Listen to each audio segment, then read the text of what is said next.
Dieu ordonne à tous les êtres humains d'être heureux, mais presque personne ne sait comment trouver le bonheur. Découvrez-en la clé effective, bien qu'impopulaire, maintenant sur la clé de David avec Gérald Fleury. Bonjour à tous. Le monde entier est trompé, et une des plus grandes supercheries parmi toutes concerne la façon d'être heureux. Si vous pensez à cela, vous devez vous demander, pourquoi les gens sont-ils aussi dupés?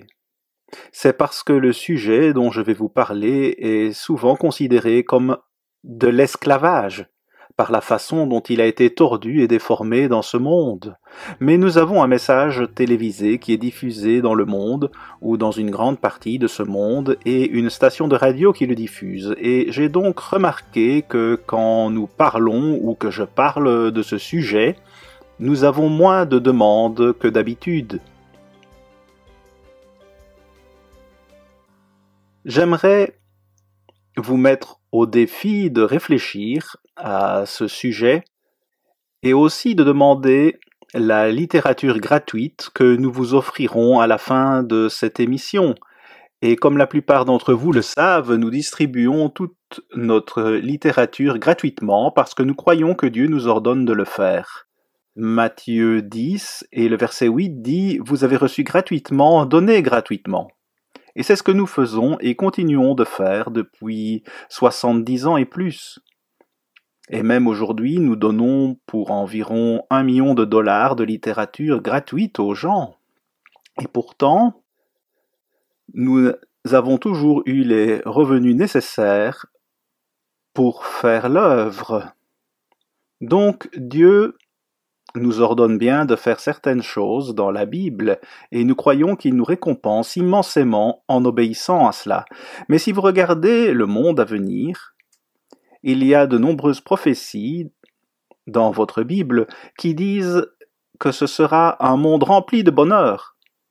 Eh bien, qu'en est-il aujourd'hui? Si vous regardez autour de vous, vous savez que ce monde est rempli de malheur, avec des sentiments négatifs inhabituellement forts.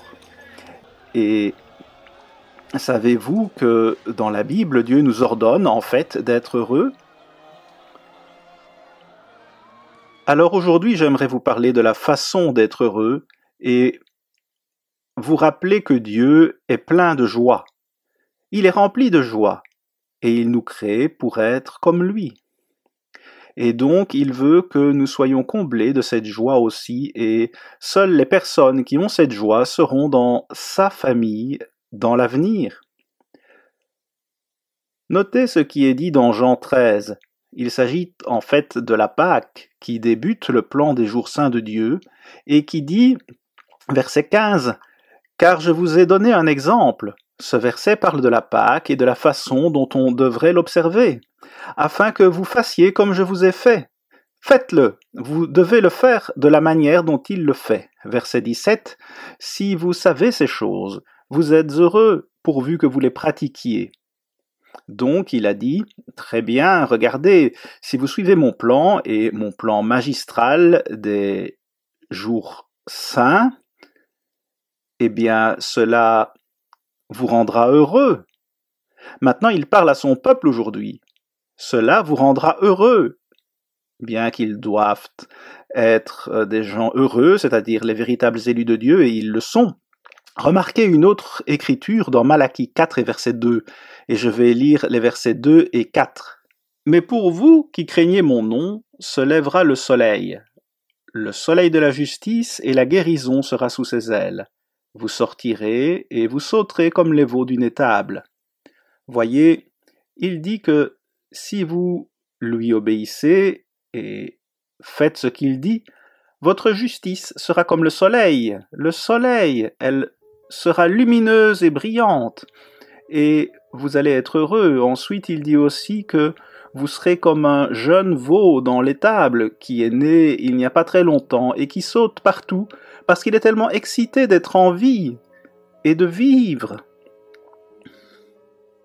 Mais remarquez le verset 4. « Souvenez-vous de la loi de Moïse, mon serviteur, auquel j'ai prescrit en Horeb pour tout Israël des préceptes et des ordonnances. » Les préceptes comprennent certainement ces jours saints que je viens de vous mentionner. Donc, il dit que la loi que Moïse a reçue sur le mont Horeb ou mont Sinaï, c'était les 10 commandements. Dieu leur a donné les 10 commandements. Donc, on vous dit ici que les 10 commandements sont en fait la fondation des 5 premiers livres de la Bible. Et ensuite, toute la Bible elle-même. Moïse a écrit sur tout cela dans ses 5 livres. Et ils sont vraiment la fondation de toute la Bible, avec les 10 commandements au centre de cette fondation. Il parle donc du fait de se souvenir maintenant. Vous ne voulez pas l'oublier parce que cela va vous rendre heureux. À présent, Dieu met absolument tout en jeu, et s'il ne vous rend pas heureux de cette façon, alors bien sûr, Dieu est un menteur, et il ne ment pas, il ne peut pas mentir. Donc vous lisez le livre de Malachie, et vous voyez que la plus grande partie du peuple de Dieu s'est détournée de cette loi. 95% de son peuple s'est détourné dans ce temps de la fin, et Dieu dit maintenant, rappelez-vous ceci. Rappelez-vous la loi de Moïse qu'il a reçue au mont Sinaï avec du tonnerre, de la foudre, la terre qui tremblait et la montagne qui était secouée. Nous avons une brochure intitulée « Jours fériés païens ou jours divins consacrés, lesquels choisir ». Nous vous la proposerons à la fin de cette émission et elle vous dira tout sur le plan magistral de Dieu pour l'homme. De quoi parle-t-elle? Quel est le plan de Dieu pour l'homme? Certainement, nous devons connaître cela, ou pourquoi alors sommes-nous ici-bas? Passons maintenant à Néhémie 8 et le verset 8. Voici ce qui est écrit. Il lisait distinctement dans le livre de la loi de Dieu, et il en donnait le sens pour faire comprendre ce qu'ils avaient lu. Ils leur dirent « Allez manger des viandes grasses et buvez des liqueurs douces, et envoyez des portions à ceux qui n'ont rien de préparé, car ce jour est consacré à notre Seigneur. Il s'agit de la fête des tabernacles. Ne vous affligez pas, car la joie de l'Éternel sera votre force. » Si vous observez ces jours saints, Dieu dit qu'ils vous rempliront de joie et que c'est votre force. Cela vous rend fort si vous êtes heureux. Et vous devriez l'être, et vous pourriez l'être. Dieu dit qu'il y a une formule pour vous rendre heureux ici, dans sa propre Bible, pour que le monde entier puisse voir. Et très bientôt, Jésus-Christ reviendra sur cette terre et mettra en vigueur cette loi. Et la terre va être un paradis absolu, rempli de personnes heureuses et joyeuses, les adultes, les enfants, tout le monde. Vous pouvez lire cela dans plusieurs écritures dans votre Bible. Le Dieu Tout-Puissant va donc faire tout cela se produire, et vous pouvez être certain qu'il le fera. J'aimerais vous lire un extrait du commentaire Jamieson, Fausset et Brown, et c'est l'un des meilleurs, mais je désire vous montrer quelque chose avec lequel je suis en désaccord. Le commentaire parle de Moïse et des prophètes et de toute la loi et des prophètes, Luc 24, verset 27, et ensuite il continue avec Christ qui parlait aux Juifs incroyants, ceux qui ne le croyaient pas, et bien le commentaire dit même « Toute la loi et les prophètes sont comme contenant les principes fondamentaux de la religion pure et sans tache ». Vraiment, je pense qu'il commence déjà à diluer cela. Il ne s'agit pas de principe, il s'agit de la loi. Il s'agit de la loi qui nous rend heureux. Et ensuite, notez ce que dit ce commentaire. Si vous aviez cru Moïse, vous m'auriez cru, car il a écrit de moi. Mais si vous ne croyez pas ses écrits, comment croiriez-vous mes paroles? Donc Moïse a écrit ces 5 livres de la Bible appelés la loi de Moïse. Et ce sont les 5 premiers livres de la Bible. Mais remarquez à nouveau ce qu'il dit, il poursuit, et vous donne les versets où le Christ et Paul ont parlé de toutes ces prophéties, principalement dans l'Ancien Testament ou la Bible hébraïque. Et voici ce qu'il a écrit. Le commentaire déclare: il a authentifié cette classe particulière de faits qui semble au raisonnement humain se démarquer le plus dans le besoin de confirmation. Le déluge, l'inondation. Eh bien, les gens peuvent ne pas croire cela, mais le Christ en parle dans Matthieu 24, au verset 37 à 39, dans Luc 17, versets 26 et 27, et ensuite il parle aussi de Sodome et Gomorrhe, et de leur destruction. Il donne 3 versets différents où cela est mentionné. Et le destin de la femme de Lot, Luc 17, verset 32. Et ensuite il mentionne Paul, et ce qu'il dit à propos de la mer Rouge, et du veau d'or, et le récit remonte à Caïn et Abel, à Melchisédek et à Abraham, et à la vie d'Enoch, de Rahab, et à Jéricho. Il parle de tous ces miracles de l'Ancien Testament dont la plupart des gens disent « Oh, cela ne s'est pas vraiment produit, ce n'est qu'un genre de mythe pour enseigner une leçon ou quelque chose de ce genre. » Mais Jésus-Christ et Paul n'ont jamais dit cela.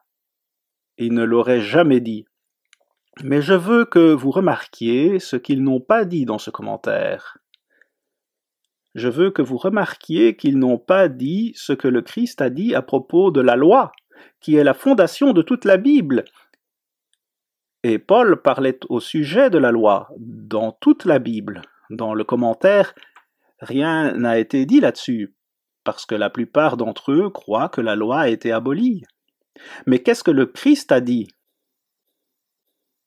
Maintenant, regardez, on pourrait penser que ce sujet, étant donné qu'il est si important au sujet de la loi, aurait certainement été mentionné dans le commentaire ci-dessus, sur certains de ces autres événements miraculeux qui se sont produits souvent pendant les jours saints. Notez Ésaïe 9 et le verset 16. Il dit « Ceux qui conduisent ce peuple l'égarent et ceux qui se laissent conduire se perdent. » Maintenant, il parle des érudits et des dirigeants en Israël, qui devraient être un exemple pour le monde entier s'ils obéissaient à Dieu. Mais ils se sont rebellés. Mais il dit maintenant, ces dirigeants vous égarent et vous mènent à la destruction spirituelle et parfois même à votre destruction physique. Très souvent, en fait, il est dit la même chose dans Ésaïe 3, au verset 12. Ceux qui te conduisent t'égarent. Dieu met l'accent sur ce fait et il dit « Maintenant, voyez ces érudits et ces écrivains, vous feriez mieux de surveiller les choses. Ils vous égarent, ils vous font faire de graves erreurs et certainement, ils vous rendent malheureux. » Et il dit cela de bien des manières et ils rendent Dieu malheureux par ce qu'ils font. Mais permettez-moi de vous montrer ce que le Christ a dit au sujet de la loi. Maintenant, il a vraiment insisté sur la loi, dans Matthieu 5 et verset 14. « Vous êtes la lumière du monde. Une ville située sur une montagne ne peut être cachée. » Maintenant, Dieu parle de ses véritables élus, et à ce peuple qui lui obéit, il dit « Eh bien, vous êtes la lumière du monde. » La lumière du monde.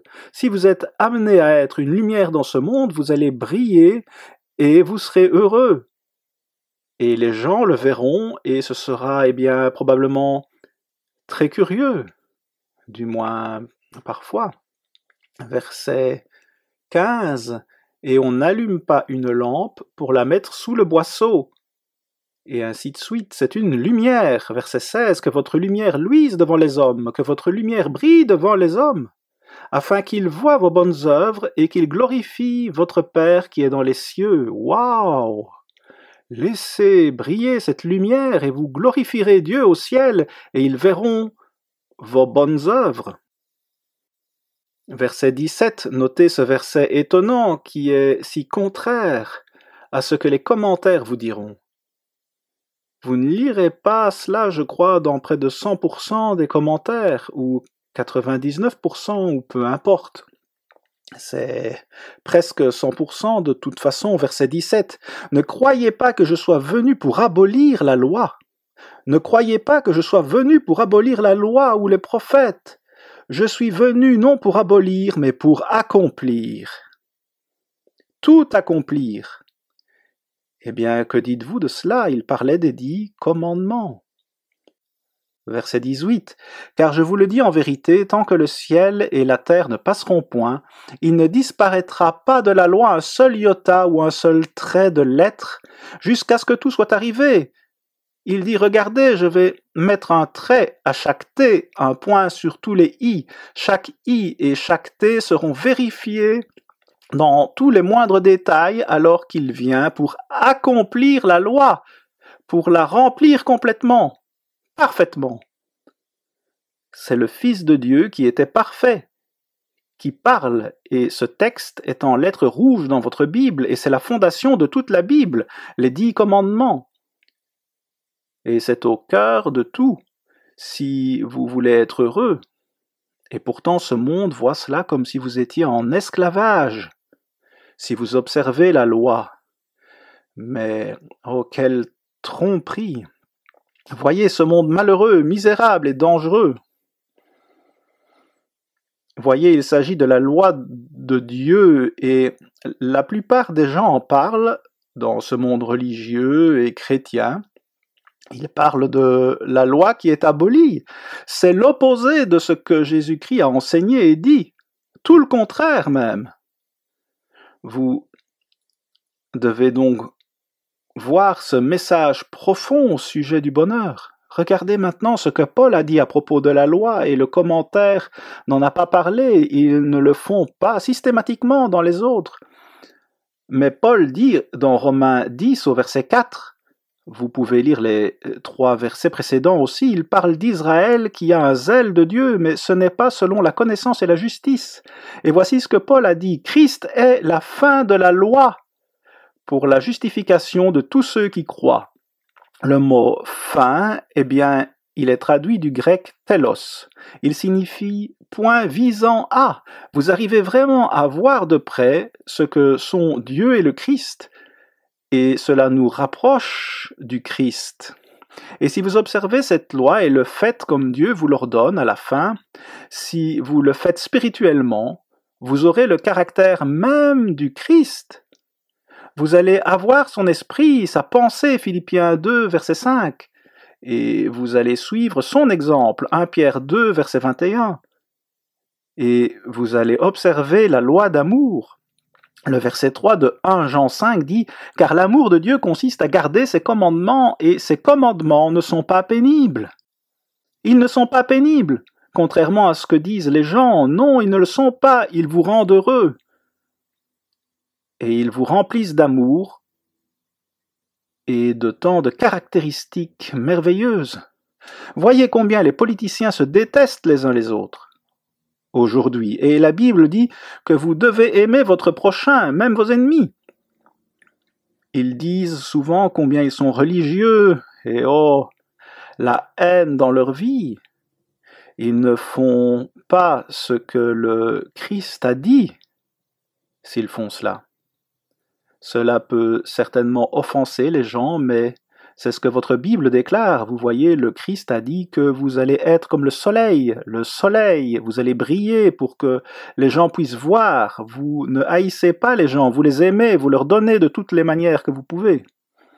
Il est dit dans Romains 8 et au verset 7, Paul a aussi dit cela quand il parlait de la façon de remédier à ce problème de la loi. Il dit « Car l'affection de la chair est inimitié contre Dieu ou est hostile à Dieu parce qu'elle ne se soumet pas à la loi de Dieu et qu'elle ne le peut même pas. » Paul nous disait « Eh bien, voyez, si nous voulons obéir à Dieu et observer sa loi, nous ne pouvons pas le faire à moins que nous recevions son Saint-Esprit. » Et nous vous enverrons de la littérature pour vous montrer vraiment comment vous pouvez faire pour avoir l'Esprit de Dieu et vous pourrez observer cette loi y être soumis. Paul parle de Adam et Ève dans un de ses livres. Adam et Ève nous ramènent au jardin d'Éden, et quand ils le quittèrent, eh bien, ils rejetèrent l'arbre de vie, et Dieu les laissa partir et sortir du jardin d'Éden, et l'humanité les a suivis. Et parce qu'ils se sont rebellés contre Dieu, eh bien, ils donnèrent l'exemple à ce monde, et Dieu a effectivement condamné ce monde à être coupé de lui durant 6000 ans. Maintenant, nous sommes très proches du moment où il est sur le point de revenir.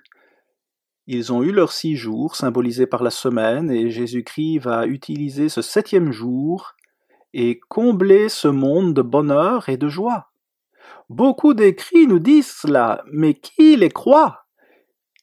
Qui croit en faisant ce que le Christ vous dit de faire à ce sujet? Et ensuite, vous pouvez continuer et voir dans Jacques 1, versets 22 à 25, qui dit que vous devez être de ceux qui mettent la parole de Dieu en pratique. En pratique, vous devez faire quelque chose. Et ensuite, le verset 25 dit « Mais celui qui aura plongé les regards dans la loi parfaite, la loi de liberté, et qui aura persévéré n'étant pas un auditeur oublieux, mais se mettant à l'œuvre, ou mettant en application cette loi, celui-là sera heureux dans son activité, vous aurez la liberté, vous serez béni de façon spéciale par Dieu, et l'une de ces bénédictions, eh bien, vous serez heureux.